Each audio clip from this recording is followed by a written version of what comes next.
On behalf of the OOIDA Foundation, we would like to welcome you to this session of OOIDA's Business Education Series of online training. This series is the most comprehensive series of business education that has been designed exclusively for the professional truck driver. There are a lot of drivers who are really good at driving a truck, but struggle to make a living in the industry. With these presentations, we're trying to help the drivers who excel at operating a truck understand how to be a successful business person. This education series is intended to help drivers navigate the business side of the trucking industry by providing an accessible and relevant introduction to the management principles of operating a successful trucking business. We would also like to congratulate the thousands of attendees who have taken part in this series. Your overwhelming response has helped to ensure that these programs will continue into the future. Hello, and welcome to this session of OOIDA's online education programming. My name's Tom Gann, and I'll be your host for this series, which covers the drug and alcohol regulation as it applies to professional truckers. This regulation is obviously too complex to cover in one session, so we've decided to break it down into 4 programs, each approximately 30 minutes in length.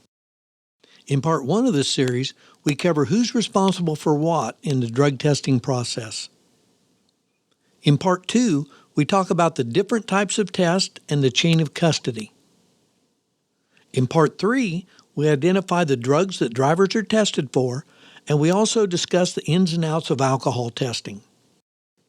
And in part 4, we talk about how the test results are reported, we talk about the return to duty process, and we talk about the consequences that drivers may face if they try to get out of or try to cheat the testing process.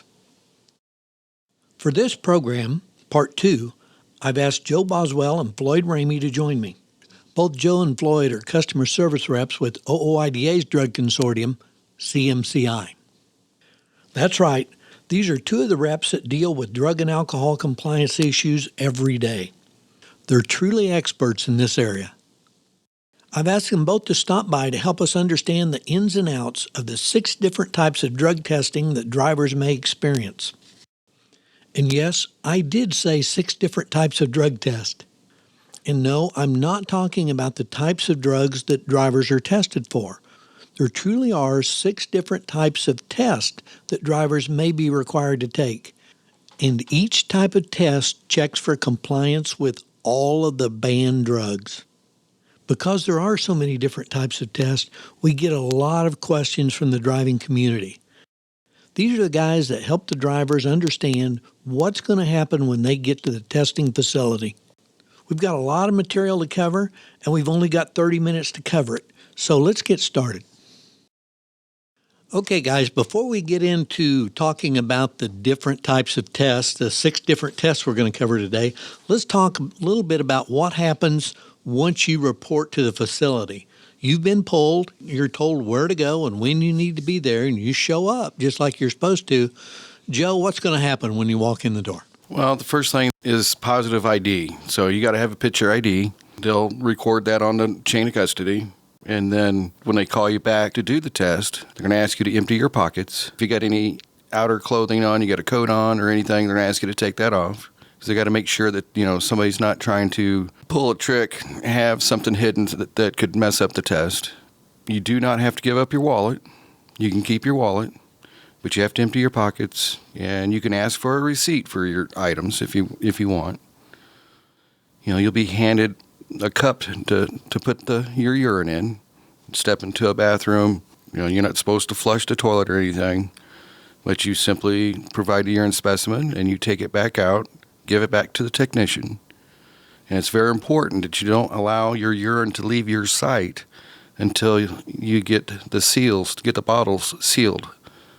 Okay, in a little bit, we're going to talk about that chain of custody. We're also going to talk about one thing you didn't mention was an observe test. As we talk about these different types of tests, we'll get into that in a little bit more detail.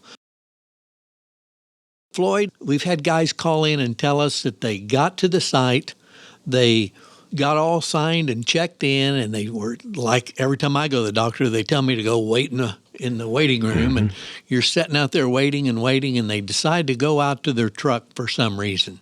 That's a problem. That's a big no-no right there. Once you check into the facility, you have to remain there until you've given the collection and you've put your seal on the bottle, and they tell you that you can leave. And that's the only time that you leave the facility. So after you've given the collection, they tell you it's time to go. We told the story several times about the guy who had his dog out in the truck, and it was hot, and he decided to run out and give him some water. And he told the lady at the reception desk where he was going to go, and she said fine. But then they marked it as a refusal and a positive test. He lost his CDL. It was all kinds of issues.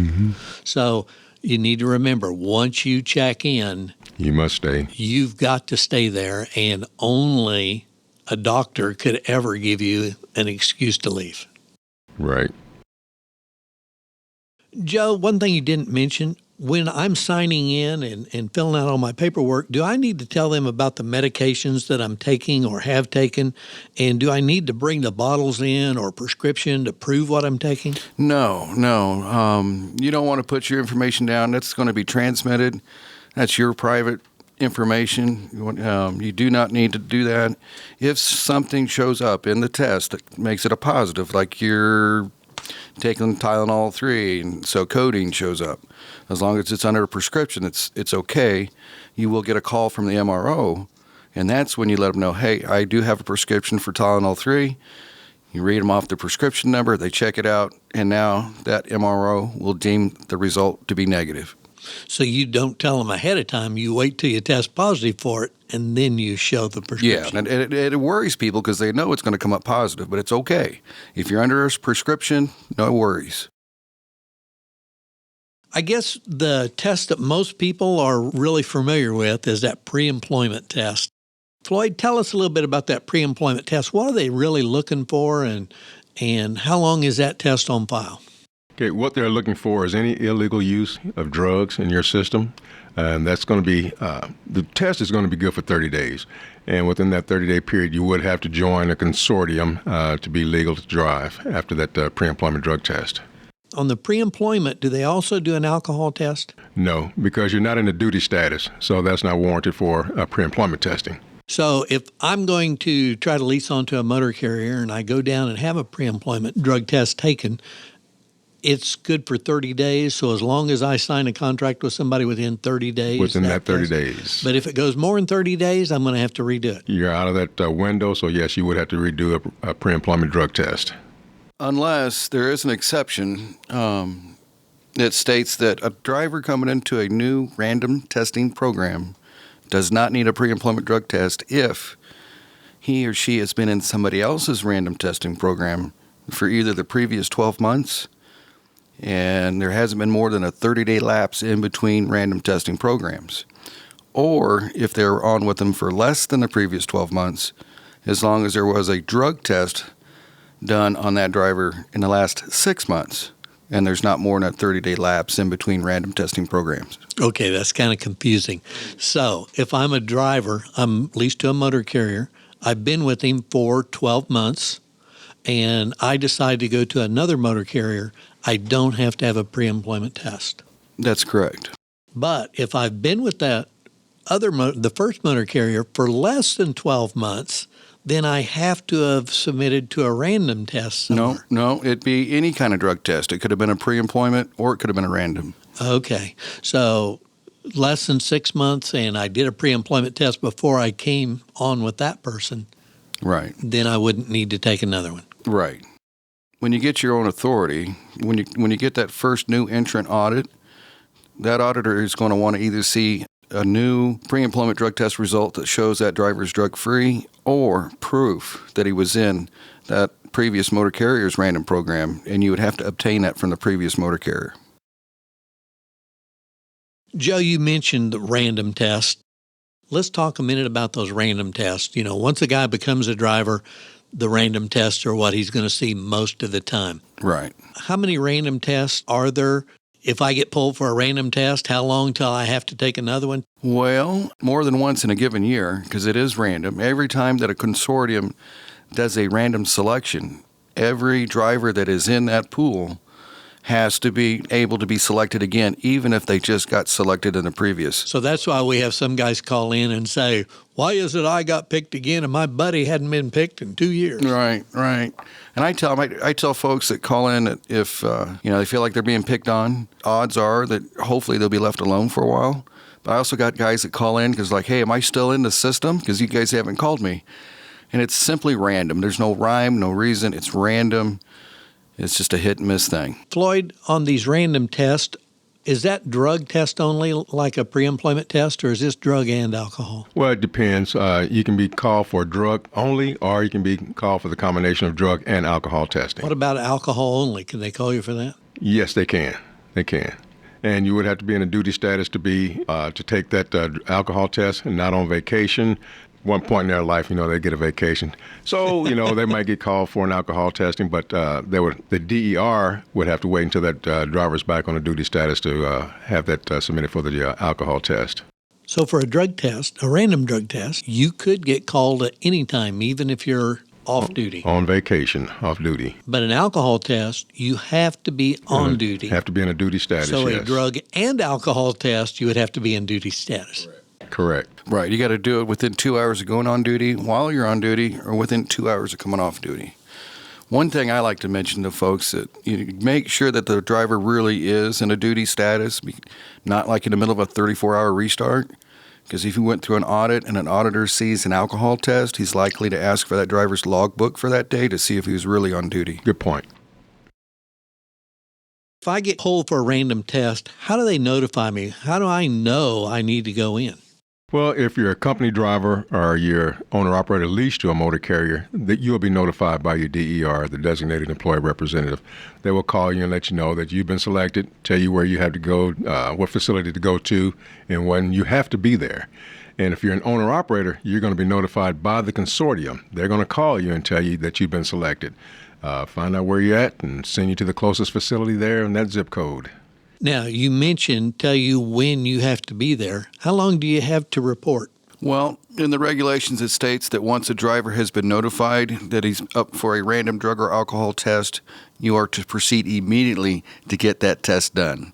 So everything you're doing from that point on is working towards getting to a clinic and submitting to the test. So if I'm in Portland, Oregon, and I've just picked up a load and I need to have it in San Diego, and they call me up and tell me that I've been pulled, can I deliver that load and then go get the test? You're supposed to proceed immediately. If you're under a load, you need to go by whatever the company policy is at that point. But everything that you do, whether it's to get rid of that load and then get tested, depends on when the clinics are open too. But no matter what, you need to get tested. We need to point out that even if you're an owner-operator running under your own authority, you're supposed to have a written company policy. Yes. Correct. All right, now that pre-employment drug testing and the random testing, those are the two that are the most common, that we see the most often. But there's another one that comes up pretty often, and that's a post-accident test. And a post-accident test, you don't always have to go have a drug test if you've had an accident, but there are times that you do. Let's talk a little bit about that. Well, the first thing you need to know and be aware of, what is your company policy on post-accident drug and alcohol testing? If your company policy is that no matter what, if you're in an accident and you have to get tested, then you have to go get tested because you don't want your motor carrier to deem it as a refusal. So you have to follow the policy. And every motor carrier has to have a written policy. That's correct. How about what if the officer tells you to go? Then you must go. Even if the accident wasn't my fault or whatever? Even if it was not your fault, if you were instructed by that officer on the scene to go have that post-accident drug test taken, find out where you need to go and go. And that's both drug and alcohol. Drug and alcohol within 8 hours for the alcohol test to be administered, within 32 hours for the drug test to be administered. You mentioned those time frames, and I know that, there's times when I'm out in the middle of nowhere, have an accident, and I have no idea where to go. You would have to just get with that officer to find the closest facility to go. And if it takes you more than 2 hours to get that alcohol test done, then it's out of the window. And you must document why, you were not able to get that alcohol test done within the 2 hours of the accident. Well, to be clear, that the 2 hours, if you can't get it done within 2 hours, you document why, but you still have up to 8 hours to get it done. If you can't get a test conducted after 8 hours, you are to stop trying to get the test done and just document what the circumstances were and why it wasn't done. And the reason is the alcohol wears off. It wears off much quicker than the drug. And what about the drug test? Was it 32 hours to get the test? 32 hours to get the drug test administered. Okay, I know DOT has a matrix that helps drivers understand whether or not they need to go for a drug test. And so let's talk about that matrix a little bit. Here, I'm going to put it up on the screen so everybody can see it while we're talking about it. But I know with this matrix, there are 3 questions the driver has to answer. Let's talk about that first column. Okay, well, it depends on the type of accident. That's the first thing you want to look at. Was there a human fatality? Or was there an injury requiring medical treatment? Or was there a vehicle that was damaged enough that it had to be towed? And what you're going to do, you're going to have to answer yes or no to each one of those. Right, yeah. So if your answer is no to all 3 of those questions in this column, you're done. You don't need to go for a drug test. But if you answer yes to any one of these items, then you need to move on to the next column. The next column is, was there a ticket issued? If you look at the first column, that human fatality, and then driver citation issued or not, it says yes, then the driver has to be tested, and it says no, and the driver still has to be tested because there was a human fatality. So when you look on over to the third column, it makes a difference on how you answered the first 2 columns, whether or not you're going to go. And pretty much you're going to go for everything except if there was not an injury and you did not get the citation, then you're probably not going to have to go have a test. Right. Unless the officer tells you to, or your company policy states that you need to. Right. And also, if the vehicle was not towed and you did not get a ticket. That's correct. Any other time, you're probably going to have to go for a drug test. Now, let's talk about this matrix. This is the DOT matrix.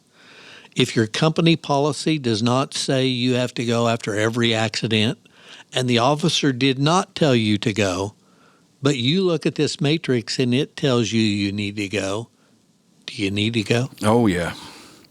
Yeah, you gotta know the regs. You gotta know this matrix, because if maybe it wasn't that big of an accident, but just enough that a vehicle did have to be towed, the officer, it's obvious to him or her that you're not impaired, but you did get a ticket, but he did not order you to go get tested. It doesn't matter. You need to know that yes, that vehicle was towed or there was bodily injury requiring treatment, and you got the ticket. You need to go.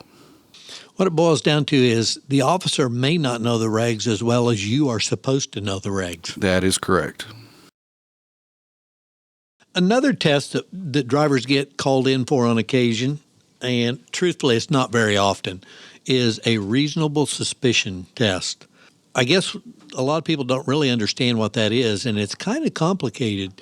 But if a mechanic were to see somebody that he thinks is driving the truck under influence, or it could be a dock worker, or it could be the lady in the office, even a dispatcher with conversations he's had, does that person have a right to call that driver in for a drug test? No. It has to be somebody that's had the 2 hours of supervisor training, and that's going to be the DER. And sometimes the owner of the company has also had the 2 hours of supervisor training. So they know what to look for. They know what the regs are. And also, they have to observe the driver personally. They can't go by hearsay. So that dock worker just can't call the company owner and say, I think Joe's under the influence, and Joe calls him in for a test. Yeah, no, I can't do that. That is a red flag. I would be interested in knowing what's going on with that driver. But if I'm the supervisor and I've had the training, that's just a red flag. I got to see this person personally to see if there's anything. Does he smell? Is there odor? Does he smell like alcohol? Are the eyes bloodshot? I mean, you got to observe it directly. Yeah, you have to be careful. It's just not somebody who's upset with that driver trying to give him a hard time. That's right. Now, what about if a customer calls in? Let's say a customer calls in and says, hey, your guy was having a tough time backing his truck into the dock, and I think he's under the influence. Is that a reason to send this person out for a drug test? It could be a red flag, but then again, who hasn't had a hard time backing into a dock? I was a driver, and I had a difficult time backing into docks at times, where it might take, half hour, 45 minutes to get to that dock. But to say this driver's under the influence, he would have to be physically observed in order for them to make that determination. So that DER or the company owner or whoever was trained would have to go out to where this person is. And physically observe this driver. And, like I said, anybody can have a hard time backing into a dock. If it's a tight area to get into, the driver might not have that much experience. That's going off to something else. All right, let's say that the DER or the owner or whoever it is has the supervisory training, goes out and observes the driver, and they believe that there is a reasonable suspicion that they are under the influence. What do? Do they wait till that person gets back into the terminal that night? Oh, no. You don't let them get back in that truck. If that driver's impaired, no, you got public safety to worry about. You got your own liability to worry about. No, he cannot get back in that truck. Okay, you've got this guy out of the truck. Does he need to go take a test now, or when does he need to go take it? He should take a test immediately, and it depends on how things are set up. But if that supervisor is there directly observing, then at that point they should get that driver in for a reasonable suspicion drug and alcohol test. And this is also a time, a lot of times from my experience, that driver knows that he's impaired, he's on something. That's when we get a lot of refusals, which is the same as a positive. And it's kind of up to that company policy, what they're going to do. But most people at that point, they're going to let that driver go. All right, I know in part 4 of this session, we're going to get into detail about the results of the test and the consequences of the different results. So let's just talk about the return to duty test. And let's just say a driver, he's made a mistake. He did something he shouldn't have done. He feels bad about it. But he's gone through all the different counseling and requirements that the substance abuse professional put out there. And so he goes in for the test. And this test is going to be a little different, isn't it? Yes, all of the return to duty tests are going to be different because they're going to be observed. When he walks into the room, he's going to have to drop his pants, raise his shirt, turn around to show the collector that he has nothing that can be adulterated on the urine test, and it's going to be a lot more invasive. Now, if it's a female driver? Then it will be a female collector who's going to observe, and for a male, it would be a male collector to observe. Floyd, if I've met all the requirements by the substance abuse professional, why do I have to go in and take another test? Because they want to make sure that you are clean and that you are able to go back to safety-sensitive functions. And in order to do so, you have to come back with a negative return-to-duty test. When you get the positive, this involves a positive. Once the driver had that positive, he had to get out of the truck. And then once he takes the return to duty test and it comes back negative and he has now proof that he's clean and not on drugs anymore, he is eligible to drive again. Now, just because you're eligible doesn't mean whoever you've been working for has to put you back in a truck. That's right. That's up to them and their company policy. That motor carrier that I was driving for, he's most likely not going to let me back in the truck. So what do? How do I have proof that I've gone through all of this when I try to go to work for someone else? Well, when you complete the requirements with the substance abuse professional, you will receive a certificate showing that you have completed the process, and you will need to submit this to your next motor carrier who may want to hire you. Let's be real. After you've been through this, it's going to be tough to get back to work. It's going to be tough, and more than likely it's going to be a mom and pop company that you will have to go to seek employment through. And you just show them your certificate that you've completed the substance abuse professional counseling session, and then it would be up to that motor carrier to make sure that you are going by the substance abuse professionals' their recommendations, whatever training or education that they might need. Plus your follow-up drug testing. Really, the last type of test is a follow-up test, and that's, after you've had a positive test, you've done all your counseling, you've gone through the return to duty process, and you actually maybe found somebody to drive for. You've got a job, you're back in the truck. You're going to have to do some follow-up tests, and those tests are going to be almost identical to the return to duty test. It's going to be embarrassing to go in and do it, but you're going to have to do it. And the number of these tests that you're going to have to take is determined by that substance abuse professional. They're the ones that's going to decide how many tests you're going to take.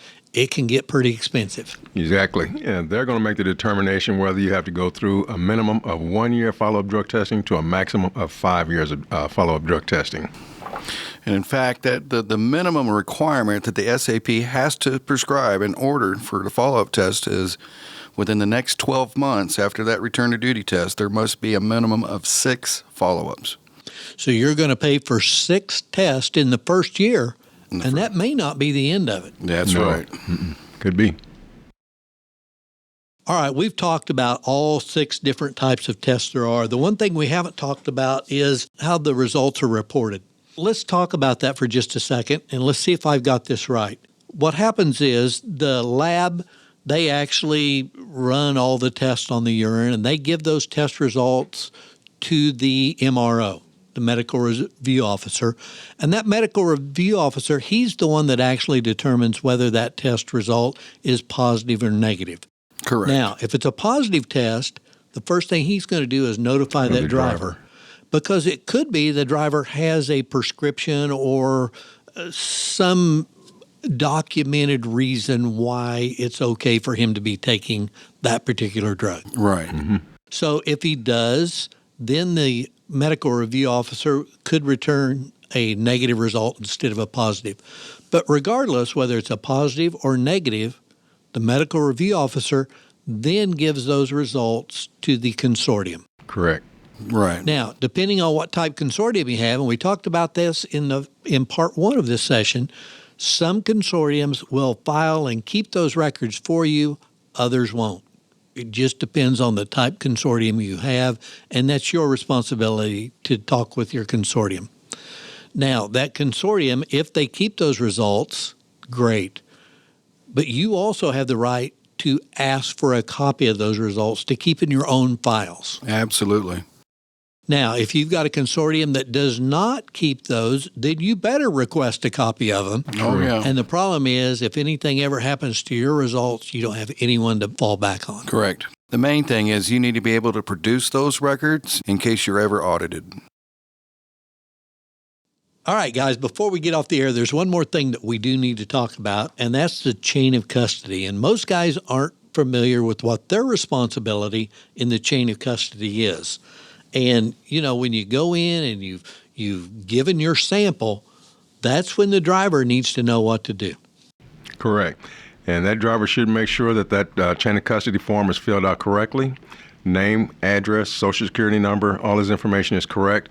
And if he's in for a random, you want to make sure that it's checked as a random and nothing else. And he wants to make sure that sample never leaves his site until these labels are put on. Until the labels have been placed on top of those cups and given to the collector. And there will be an A sample and a B sample. And a B sample. The A sample. Now, that A sample is the one they actually run the they're test going to test on. The B sample is held split. back in case there's a problem with the A sample. Correct.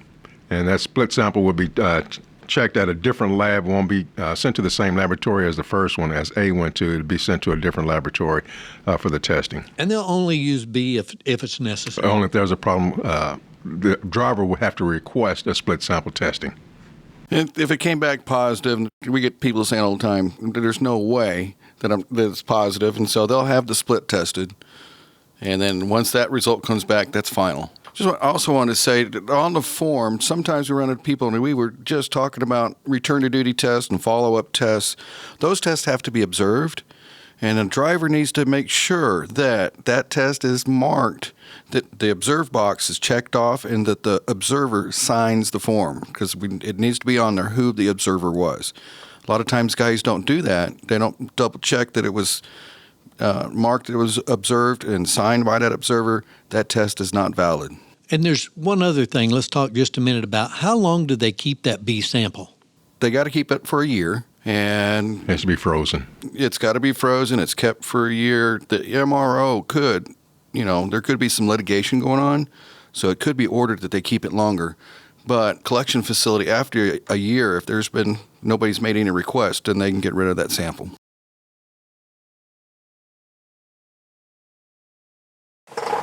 Okay, it looks like we're completely out of time. If you've got any questions or comments about this program, or if you'd like a certificate of completion for this program, just send us an email to businesseducation@ooida.com. And don't forget to tell us which program you're referring to.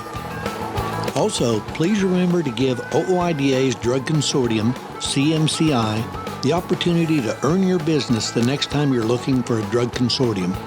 They can be reached on their direct line at 800-288-3784. You'll be glad you called. We hope you'll join us online again for additional programming in the OOIDA Business Education Series. This series has been designed to give serious business education to truck drivers who take their business seriously. And don't forget, OOIDA has been fighting for the rights of all truckers since 1973. You can join the fight by becoming a member of our organization. Give us a call at 800-444-5791.